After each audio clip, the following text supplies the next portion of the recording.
సంచలన పరువు హత్య ప్రణయ్ మర్డర్ కేసులో జడ్జిమెంట్ డే వచ్చేసింది. ఎస్సీ ఎస్టీ రెండో అదనపు సెషన్స్ కోర్టులో కేసు విచారణ ముగిసింది.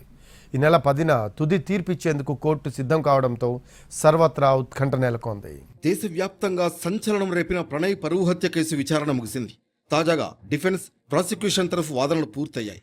ఈ నెల 10న తుది తీర్పు వెల్లడించేందుకు ప్రత్యేక ఎస్సీ ఎస్టీ మరియు రెండో అదనపు సెషన్స్ కోర్టు సిద్ధమైంది. 2018 సెప్టెంబర్ 14న మిర్యాలగూడలోని జ్యోతి హాస్పిటల్ వద్ద ప్రణయ్ను దారుణంగా హత్య చేశారు. ఈ పరువు హత్య అప్పట్లో దేశవ్యాప్తంగా సంచలనంగా మారింది. కూతురు అమృతవర్షిణి కులాంతర ప్రేమ వివాహం ఇష్టం లేని తండ్రి మారుతీరావు కుట్ర పన్ని మరికొందరితో కలిసి ఈ దారుణ హత్యకు పాల్పడినట్లు అప్పట్లో కేసు నమోదు చేశారు పోలీసులు.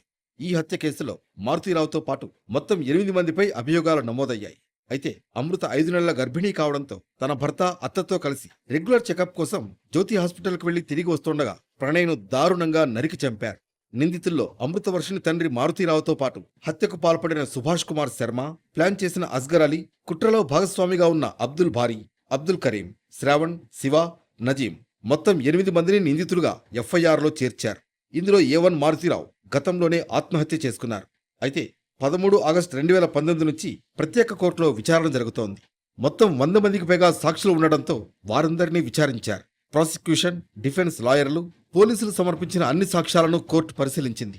ఇరుపక్షాల లాయర్లు వాళ్లను క్రాస్ ఎగ్జామిన్ చేశారు.